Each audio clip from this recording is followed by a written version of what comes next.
Hi, this is Adam Kunzmiller with Board Game Geek, and I'm joined by David Harding with Grail Games, and we're here to talk about Yellow and Yangtze. And just from the looks of it, it looks like this is maybe a Tigris-Euphrates evolution kind of thing. You are so observant. What's going on here? I'm into Two Rivers games. Let's see. So, Tigris and Euphrates is one of the great board games of the 90s, I guess. It came out in 95, I think. Of all time. Of all time! That's right. It's a great game. It's a classic. It's an epic. It's a Knizia masterpiece. But this is even better. Perfect. It took him this long to perfect the next iteration, and now here he's done it. It's been cooking like a nice lemon cookie for a long time. Nice. And now it's just sweet and ready. So this is, I guess you could say, Tigris 2.0. It's similar yet different. I mean, the first obvious difference is well, there's three things to the trained Tigrisite that are obvious right away. There's hexes instead of squares. Mm-hmm. The monuments, which are pagodas, are only one color, not two. And we got a market here of tiles that you can some draw sort of from. shenanigans happening over here. Which wasn't in the original game. But it works basically the same. You've got 5 actions you can choose from on your turn. You've got 2 per turn that you take. You can do the same thing twice. Most of the time you'll be playing a tile from behind your screen to the board, and earning a point, hopefully. But there are other things you can do too. I guess I should start at the beginning for people that don't know Tigris. Okay, so you've got leaders. I'm the archer, you're the potter. We got lions and bulls, cows over here. What you're trying to do is use these leaders to win wars. Oh, sorry, yeah. Whoa. Win wars and influence people. No, and score points. And the way you do that is there's a few ways. When I place a tile, for example, a blue, a farmer, which has to go on a river for irrigation. If I place a blue tile, if there's a blue leader in that city-state, he's going to get a blue point, which is the cubes. You keep them tracked secretly behind the screens. And at the end of your turn, you'll also get a point like this. You, as the potter, would get a green point because you're in the same region as a green pagoda at the end of your turn. So you're getting these points all the time. But the trick is, the color that is your worst color is your score. So you want to try and do everything. It's ingenious. Yes. And that was ingenious. Actually, it was a bit axial. Very good. That's a joke. But, okay, so, and in this one there's a new color. So we got 5 colors now instead of 4. The yellow colors work like the treasures did in Tigris. They're wild. So if you get yellow points, you're going to be adding them to your worst color to make them better. There's only 1 yellow pagoda as opposed to 2 of the other colors, so it's really fought after. And speaking of pagodas, they're interesting. Okay. How are they interesting? Well, not only do they get you points at the end of your turn, but in this game you can do something called a Peasants Revolt.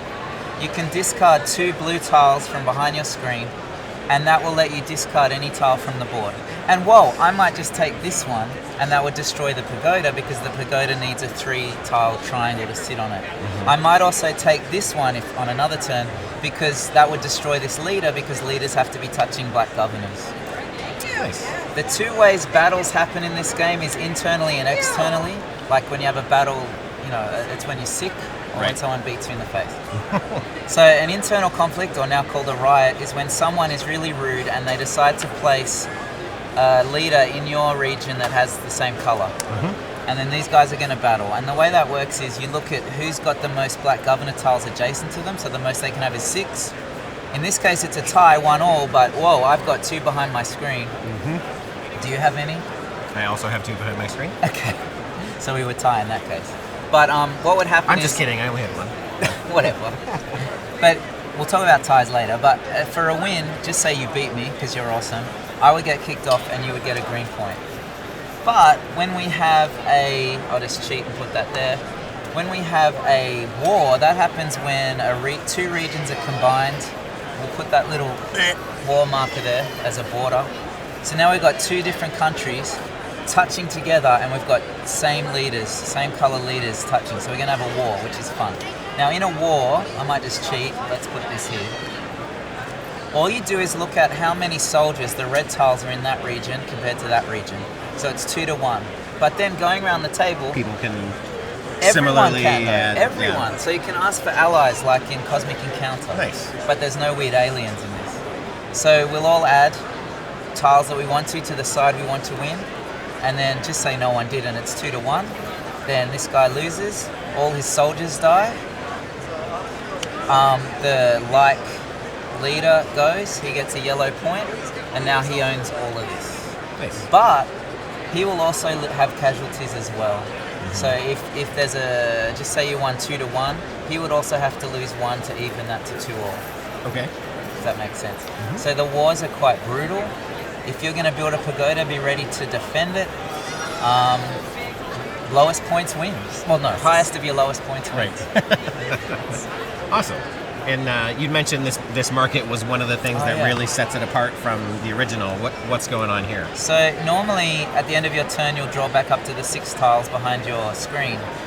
But if you like what you see there, and you don't want to be resigned to the luck of the draw, whenever you play a green tile, you can take from there. Okay.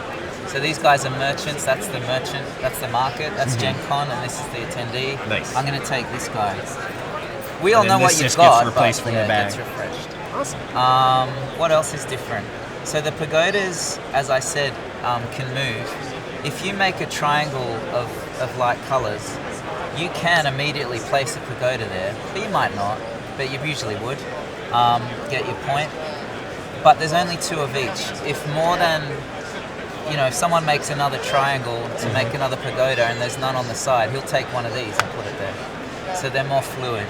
The game is very fluid. It's quite abstract, but it's very thematic in that it has a story every game. There's a real ebb and flow. Right. It feels epic, but it's an hour to 90 minutes.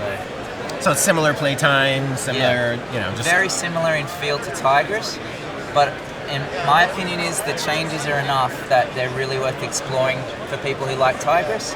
And if you've never played Tigris, well, forget that, just play this and buy 20 copies. There you go. Well, thank you very much, David, for walking us through Yellow and Yangtze. You're welcome.